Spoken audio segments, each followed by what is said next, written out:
నమస్తే, welcome to మనం TV. ప్రస్తుతం లైవ్ లో జాయిన్ అయ్యారు జనసేన పార్టీ రాష్ట్ర అధికార ప్రతినిధి అడ్వకేట్ రజనీ గారు. వారితో మాట్లాడదాం. రజనీ గారు నమస్తే అండి. నమస్తే వలి గారు. రజనీ గారు, లిక్కర్ స్కామ్ కి సంబంధించి రోజుకొక కొత్త అప్డేటు, సంచలన విషయాలు బయటకు వస్తూ ఉన్నాయి. సిట్ ఏసీబీ కోర్టులో రెండో ఛార్జ్ షీట్ వేసింది. ఇందులో ముగ్గురి పాత్రకు సంబంధించిన కీలక ఆధారాలు దొరికాయని కూడా ఈ ఛార్జ్ షీట్లో ప్రస్తావించారు. భారతీ సిమెంట్స్ డైరెక్టర్గా ఉన్న గోవిందప్ప బాలాజీ, అలాగే సీఎంఓలో పనిచేసిన ధనంజయ రెడ్డి, కృష్ణమోహన్ రెడ్డి, వీళ్ళ ముగ్గురు కూడా అంటే ముడుపులు ఏ విధంగా తీసుకోవాలి, ఆ తీసుకున్న ముడుపుల్ని ఏ విధంగా ఎక్కడ పెట్టుబడులు పెట్టాలి, ఈ బ్లాక్ మనీని బయటకు ఎట్లా మార్చాలి, వీళ్ళ ముగ్గురు చాలా కీలకంగా వ్యవహరించారు.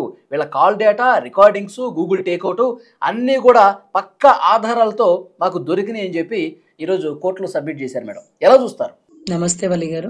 ముఖ్యంగా A31, A32, A33 ఏదైతే కృష్ణమోహన్ అన్న, ధనంజయ అన్న, గోవిందప్ప బాలాజీ గారు, ఎవరి ముగ్గురు శంఖం చక్రం లాంటి ధనంజయ అన్న, కృష్ణమోహన్ అన్న, జగన్ రెడ్డి గారికి సంబంధించిన అనుచరులు. అంటే గల్లాపెట్టలో ఇప్పుడు మార్కెటింగ్ ఎగ్జిక్యూటివ్స్ ఉంటారండి, వాళ్ళు అక్కడక్కడ చేసినటువంటి మార్కెటింగ్ దానికి సంబంధించిన డీటెయిల్స్ అన్ని మేనేజర్కి సబ్మిట్ చేస్తారు. ఆ మేనేజర్ ఓనర్కి సబ్మిట్ చేస్తారు.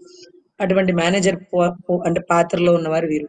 ఇప్పుడు చెవిరెడ్డి భాస్కర్ రెడ్డి డబ్బులు దాచిన, ఆ డబ్బులు వెంకటేష్ నాయుడికి వెళ్ళిన, ఆ డబ్బులు ఇంకొకరికి మారిన, ఇవన్నీ కూడా ఫుల్ డీటెయిల్స్ గ్యాదర్ చేసి జగన్ రెడ్డి గారికి అందించే పాత్రలో వీళ్ళది. అందుకనే మీకు తెలుసు, గతంలో కూడా వీళ్ళు అరెస్ట్ అయినప్పుడు కూడా ఎంతో మంది పెద్ద పెద్ద నాయకులు, మినిస్టర్లు వచ్చారు. వీళ్ళేముంది చిన్న స్థాయి, అందులోనే వీళ్ళేం పెద్ద కలెక్టర్ల పోస్టులు ఏం కాదండి, అందరూ మరో కేడర్ నుంచి వచ్చిన వాళ్ళు. వీళ్ళు అరెస్ట్ అయితే అసలు ఇప్పుడు సపోజ్ ఏదైతే పెద్ద పెద్ద ఐఏఎస్లు, శ్రీలక్ష్మి లాంటి ఐఏఎస్లు అరెస్ట్ అయినప్పుడు ఏ నాయకులు రాలా. కానీ ధనుంజయ అన్న, కృష్ణమోహన్ అన్న అరెస్ట్ అయితే అసలు విడుదల రజనీ గారు మినిస్టరు, అంబటి రాంబాబు గారు మినిస్టరు, కొడాలి నాని అన్న, వంశీ అన్న, అందరూ పొలోమని పరిగెట్టుకుంటూ వచ్చారు. అప్పుడు వంశీ గారు లోపల ఉన్నారు, అందుకే రాలేదు. సో ఇటువంటి పరిస్థితి నెలకొనిందండి. సో వీరికి తప్ప ఇంకెవరికి తెలుసు అని సిట్టికి ఇంత టైం పట్టింది, కానీ మా రాష్ట్ర ప్రజలకైతే అందరికీ తెలుసండి. సో ఇంకొక ముఖ్యమైన విషయం మీరు తెలుసుకోవాల్సింది ఏంటంటే, గోవిందప్ప బాలాజీ గారి ద్వారా ఛార్జ్ షీట్ లో భారతి గారి పేరు కూడా ప్రస్తావన అయ్యే అవకాశం. అంటే ఆ షేర్లు ఎక్కడ ట్రాన్స్ఫర్ అయినాయి, ఆ షేర్లు ఏ కంపెనీల మీద పెట్టుబడి పెట్టాడు, ఓనర్ గారికి చెప్పకుండా అక్కడ పనిచేసే వాళ్ళు ఏవి చేయరు కదండి. అమ్మా ఇన్ని కోట్లు వచ్చినాయి, ఈ కోట్లు ఏ కంపెనీ మీద పెట్టమంటారంటే బొంబాయికి సంబంధించిన డొల్ల కంపెనీలు ఒకటి తయారు చేసి వాటి మీద పెట్టండి, పలానా కుబేర సినిమాలో గనక భిక్షాటం చేసే వాళ్ళ అకౌంట్లో డబ్బులు వేయండి. ఈ సలహాలన్నీ గౌరవ డబ్బుల ఓనర్లు వారు చెప్పినట్టుగా ఈ అధికారులు పనిచేస్తారండి. గౌరవ డబ్బుల ఓనర్లు ఎవరు? కోడికత్తి కేసు విషయంలో సాక్ష్యం చెప్పడానికి రావాలి గౌరవ జగన్ రెడ్డి గారంటే ఆ సాక్షిని ప్రభావితం చేస్తారేమో, పాపం సాక్షిని భయపెడతారేమో అని అనుకున్నారండి. సాక్షిని భయపెట్టడానికి సాక్షి ఏమైనా సాధారణ పర్సనా, సాధారణ పౌరుడా అండి? సాక్షి పేపర్ ఓనరు, సాక్షి టీవీ ఓనర్ గారు స్వయాన గౌరవ గత ముఖ్యమంత్రి వర్యులు, అంటే అప్పట్లో ముఖ్యమంత్రి ఏకంగా, అయినా సరే కోర్టుకి రావడానికి భయపడ్డారేమో. అంటే తాడేపల్లి నుంచి కూతవేటు దూరం ఆ విజయవాడ కోర్టు, అయినా రాలా, లోతైన దర్యాప్తు చేయమని వైజాగ్కి పంపించారు. అంటే ఇక్కడ మీరు అర్థం చేసుకోవాల్సింది ఏంటంటే, ఇక్కడ ప్రస్తావనలో వీరి పేర్లు ఖచ్చితంగా వస్తాయి, రావాలి. ఎందుకంటే ఈయన ఎవరికి అప్పచెప్తాడు? ఇప్పుడు జీతం హెచ్ఆర్ ఇస్తారు, హెచ్ఆర్కి ఎవరు అపాయింట్ చేస్తారు? కంపెనీ మేనేజరు, లేకపోతే కంపెనీకి సంబంధించిన కీలకమైన అధికారం. సో అటువంటి పరిస్థితుల్లో వీళ్ళు హెచ్ఆర్ లాంటి వాళ్ళు, ధనుంజయ అన్న, కృష్ణమోహన్ అన్న ఎంతో మందిని అపాయింట్ చేస్తారు. ఒక ఎమ్మెల్యే మినిస్టర్ అవ్వాలన్నా, ఒక సాధారణ పౌరుడు ఎమ్మెల్యే అవ్వాలన్నా, ఒకరు ట్రాన్స్ఫర్ అవ్వాలన్నా, ఒకరు ప్రమోషన్ రావాలన్నా, ఒకరు సస్పెండ్ అవ్వాలన్నా, ఒకరు జైలుకి పోవాలన్నా కానీ ధనుంజయ అన్న, కృష్ణమోహన్ అన్న చేసే ప్లాన్లు పాచికలు. అదే రకంగా గౌరవ భారతి గారి పేరు ప్రస్తావన వచ్చే అవకాశం కొన్ని మీడియా ఛానల్స్ లో వచ్చేసిందేమో అన్నారండి, మరి ఇంకా మాకు పూర్తి ఇన్ఫర్మేషన్ రాలేదు. సో ఎందుకంటే ఏదైతే గోవిందప్ప బాలాజీ గారిని అక్కడ ఇక్కడ పట్టుకురాల, కర్ణాటక బోర్డర్ లో ఒక ఫామ్ హౌస్ లో అని మనకు చెప్పారు. కానీ అక్కడ రాసింది ఏంటంటే, ప్రకృతి వైద్యం చేయించుకుంటున్నటువంటి గోవిందప్ప బాలాజీ గారిని బలవంతంగా తీసుకొని వచ్చారు. ప్రకృతి వైద్యం అని ఇప్పుడు చెప్తున్నారు, రేపు మానసిక పరిస్థితి బాగలేదు, అతను చెప్పింది అబద్ధం, అతని రిపోర్ట్ పనికిరాదని కూడా చెప్తారు. నాకు తెలిసి 100% నోరు విప్పే అధికారి అతనే, అవకాశం ఉంది ఇంకోది అతనికి. ఎందుకంటే తారుమారు తక్కరమారు అని క్రాస్ ఎగ్జామినేషన్ లో 100% నిజం చెప్పేస్తాడేమో. సో అతనికి మానసిక వైద్యం అని కూడా చెప్పిస్తారు. ఎందుకంటే ఇప్పుడు ప్రకృతి వైద్యం అన్నారు, నిన్నేమో ఫామ్ హౌస్ అన్నారు, రేపు మానసిక వైద్యం అంటారు, తర్వాత అంటే మానసిక వికలాంగుడు ఎప్పటి నుంచో ఇవన్నీ కూడా పుట్టించేస్తారండి. సో గొప్ప గొప్ప డాక్టర్లే ఆ మాస్కులు అడిగినందుకు వాళ్ళని పిచ్చి వాళ్ళని చేసి నడు రోడ్డు మీద కూర్చోబెట్టి కుళ్ళబొట్టి కొట్టి పోలీస్ కేసులు వేసి చనిపోయే పరిస్థితికి తెచ్చారు అనుమానాస్పద మృతికి. అటువంటి వాళ్ళకి పెద్ద విషయమేం కాదు. ఎనీవే, ఈ సెకండ్ ప్రిలిమినరీ చార్జ్ షీట్ లో ఈ ముగ్గురి ప్రస్తావన కీలకం. మిగతా వాళ్ళందరూ పాత్రధారులే. ఈ అంటే ముగ్గురే మేడం ఈ రెండో ఛార్జ్ షీట్ బట్టి చూస్తే అంటే మద్యం పాలసీ రూపొందించడం కావచ్చు, ఎవరి నుంచి ఎంత ముడుపులు వసూలు చేయాలన్నది జగన్మోహన్ రెడ్డి డైరెక్షను. ఆ ముడుపులు వసూలు చేసిన తర్వాత అవి ఎక్కడ పెట్టుబడులు పెట్టాలి, ఎట్లా వైట్గా మార్చాలి, ఇది మొత్తం భారతి గారి డైరెక్షన్ అట్లాగే చూడాలా? అంటే భారతి గారికి సంబంధించి ఏదైతే తల్లి ఆస్తి వెనక్కి తెచ్చుకోవడం అనే దాంట్లో ఆవిడ పాత్ర కీలకం. తల్లికి ఎట్లా ఇస్తారు, తల్లి ఆస్తి పట్టుకురండి అంటే కోర్టు కేసేసి నిన్న మొన్న గెలిచాడు కదా, సంబరపడిపోతున్నాడు. అది చెల్లికి వాటాగా ఇవ్వకూడదు అనే దాంట్లో కూడా భారతమ్మ గారి హస్తం ప్రస్తావన. అదే రకంగా ఈ డబ్బుల్ని ఎక్కడ పెట్టుబడి పెట్టాలి అనేది భారతీయ సిమెంట్ కి సంబంధించినటువంటి గోవిందప్ప బాలాజీ అంటే గౌరవ భారతి గారిని ఒక్కసారి ఎంక్వైరీ చేసి పిలిపించి, అమ్మా మీ కింద పనిచేస్తున్న మేనేజర్ ఇలాంటి నిర్ణయాలు తీసుకున్నాడు, అవి మీకు తెలుసా తెలియక? మీకు తెలియకుండా తీసుకునే అవకాశం లేదు కదా. అంటే మీరు పెట్టిన చెక్కుల సంతకాల మీదే కదా షెల్ కంపెనీలు ఉద్భవిస్తాయి.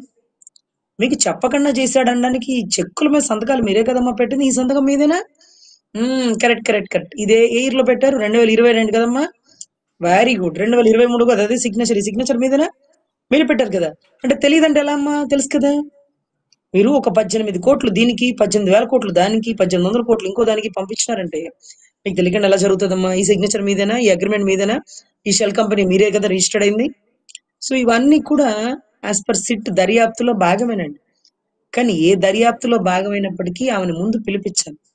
ఆమెను పిలిపించడానికి గోవిందప్ప బాలాజీ గారు వారి ఓనర్ అయినటువంటి భారతి గారి పేరు ప్రస్తావన చేసినారు. పేరు ప్రస్తావన. మీరు ఎక్కడ పనిచేస్తారు? భారతి గారు దగ్గరండి.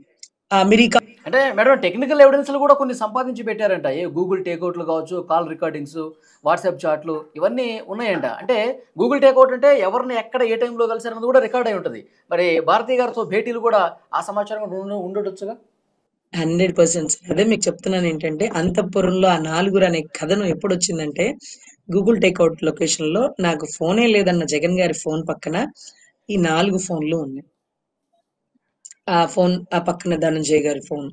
సో వీళ్ళందరూ ఉన్నారు అంతఃపురంలో అని ఎవరు చెప్పినారు? Google takeout location.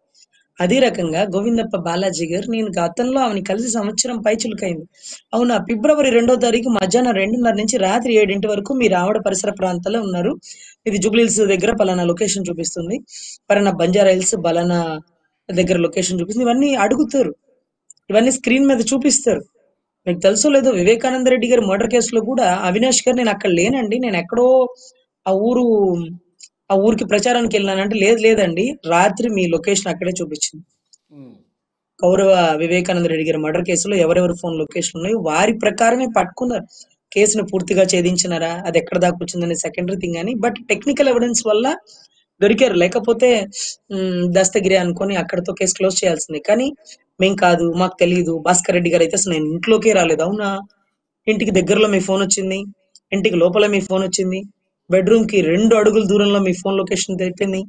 ఇవన్నీ కూడా వస్తాయి కదండి. అదే రకంగా ఎన్నిసార్లు వాట్సాప్ కాల్ చేసినారు అంటే, వాట్సాప్ కాల్లో ఏం మాట్లాడారో రాకపోవచ్చేమో, ఎన్నిసార్లు చేసినారు, ఎందుకు చేసినారు, మీరు ఉద్యోగం నుంచి వెళ్ళిపోయాక కూడా మీరు అతనితో మాట్లాడినారు, లేకపోతే మీ పిఏ నెంబర్ నుంచి 10 సార్లు వచ్చినాయి, లేకపోతే అన్నోన్ నెంబర్ నుంచి వచ్చినాయి.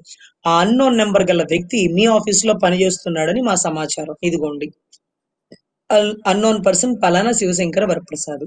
ఆ శివశంకర వరప్రసాద్ అనేవాడు స్టిల్ ఈ రోజుకి మీ పిఏ గానో మీ దగ్గర వర్క్ చేస్తున్నాడు. అతని నుంచి గోవిందప్ప బాలాజీ గారికి గత సంవత్సరం అంతా regular contact, regular transaction. So అతను మీకు సంబంధం లేదనడానికి లేదు. ఇప్పుడు బాలాజీ గారు ఎక్కడో దూరంగా ఉన్నారు, మా దగ్గర పని చేయట్లేదు, మరి రెగ్యులర్ గా మీ పిఏ అతనితో ఎందుకు మాట్లాడుతున్నారు? తిన్నారా, బాగున్నారా, నిద్ర లేచారా అని అడుగుతున్నారా? నైట్ టైం ఒకసారి, పొద్దున పూటలో ఒకసారి, లేకపోతే బ్యాంక్ అకౌంట్ ట్రాన్సాక్షన్, డొల్ల కంపెనీలు, కుబేరా సినిమా రిలీజ్ లాంటివి, భిక్షాటన్ అకౌంట్ లో డబ్బులు వేయడం, లేకపోతే మీ ఆఫీస్ లో పనిచేసే వాళ్ళ అకౌంట్ లో డబ్బులు వేసేయడం, ఇవన్నీ కూడా కదుపుతారు, కుదుపుతారు. సో సిట్ అయితే గూగుల్ టేక్అవుట్ మీద అంటే టెక్నికల్ ఎవిడెన్స్ మీద కాన్సన్ట్రేట్ చేస్తుంది. ఎందుకంటే ఎవరు నోరు విప్పట్ల, లోపల ఉన్న 12 మంది కూడా అంతిమ లబ్ధిదారుల పేరు చెప్పట్ల. వారి ఏదైతే వారి భరతమాత భారతిమాత గారి గురించి ఎవరు పేరు ప్రస్తావించట్ల. సో అప్పుడు ఏం చేయాలి? మనం దొంగను పట్టుకోవాలంటే గూగుల్ టేక్అవుట్ లొకేషన్ తీసుకోవాలి, ఫోన్ రికార్డ్స్ సంబంధించినటువంటి ట్రాన్సాక్షన్స్ తీసుకోవాలి, బ్యాంక్ ట్రాన్సాక్షన్ తీసుకోవాలి, గతంలో సాక్షి పేపర్ ఆదాయం ఎంత, ఇప్పుడు ఎంత, లేకపోతే భారతి గారి సిమెంట్ కంపెనీ తర్వాత ఎన్ని కంపెనీలు పెట్టారు, ఏ కంపెనీలో ఆవిడ పార్ట్నర్షిప్ ఉంది, ఆవిడ ఎలా బిగిన్ అయింది, ఇంత ఆదాయం ఎలా సంపాదించింది, షేర్లు సడన్ గా ₹1000 ₹1,00,000 ఎట్లా అయిపోయినాయి, ₹1000 20,000 ఎలా అయిపోయినాయి, అంత షార్ట్ కట్ మెథడ్ ఏంటి, ఎక్కడ లోన్ లేకుండా ఒక కంపెనీలు ఫ్యాక్టరీలు సిమెంట్లు రన్ చేయడానికి గల కారణం ఏంటి, ఆ సిమెంట్ కి సంబంధించిన ముడి సరుకు క్వాట్ లాంటివి ఎక్కడి నుంచి సరఫరా చేస్తున్నారు, దానికి అనంతబాబుకి ఏం సంబంధం, దానికి ఇంకొక గ్రానైట్ ఏరియాలకి ఏం సంబంధం, ఇవన్నీ కూడా తీయండి సార్ తెర మీదకి. అట్లీస్ట్ కనీసం ప్రశ్నలు అడగండి, ఆన్సర్ చెప్తే చెప్తారు లేకపోతే లేదు. కనీసం ప్రశ్నలు అడిగినటువంటి గౌరవం అయినా మనకి దక్కుతుంది కదా.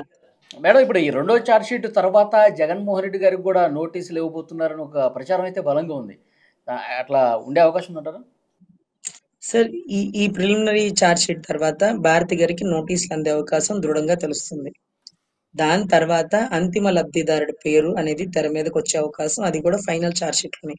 అంటే క్లైమాక్స్ సీన్ లోనే హీరో విలన్ ని కొడతాడు, పోలీసు వాళ్ళు వచ్చే సినిమా క్లైమాక్స్ లోనే కదా వచ్చేది. పాతకాలం సినిమాలందరూ కూడా యువర్ అండర్ అరెస్ట్ అని వచ్చేది పోలీసులే చివరిలో వస్తారు. ఇక్కడ కూడా అంతేనేమో, అంతిమ లబ్ధిదారుడు రావడానికి థర్డ్ చార్జ్ షీట్ పడుతుందేమో. బట్ సెకండ్ చార్జ్ షీట్ లో భారతి గారి ప్రస్తావన వస్తుందేమో. భారతి గారి ప్రస్తావన రాకుండా వీల్లేదంటూ గవర్నర్ గారిని ఆయన కలిసినారేమో. ఇది ఈడీకి పెట్టండి, సిబిఐకి పెట్టండి, మేము అక్కడ చూసుకుంటామంటూ గంగలో కలిపేస్తారేమో కేసు. సిట్ దర్యాప్తు స్ట్రిక్ట్ గా ఉన్నప్పుడు అందరిని అరెస్ట్ చేసే అవకాశం ఎంతవరకు ఉంటుంది, ఎంతమంది ప్రస్తావన జరుగుతుంది, ఇదంతా కూడా రాష్ట్ర ప్రజలు ఒక సందిగ్ధ పరిస్థితిలో ఉన్నారు. ఎనీవే, ప్రిలిమినరీ చార్జ్ షీట్ లో ధనుంజయ అన్న, కృష్ణమోహన్ అన్న, Govindappa Balaji A31 A32 A33 పాత్ర కీలకమైంది. ఏ డబ్బు ట్రాన్సాక్షన్ వీళ్ళ ద్వారా జరిగినాయి, వీళ్ళకి తెలియని విషయాలు లేవు. వీళ్ళిద్దరు ఆయన మనుషులు, ఇతను ఆవిడ మనిషి. సో ఆమెని ఆయన్ని పిలిస్తే కొంత ఇన్ఫర్మేషన్ రావచ్చేమో, చూద్దాం. Thank you very much Rajani గారు. నమస్తే అండి.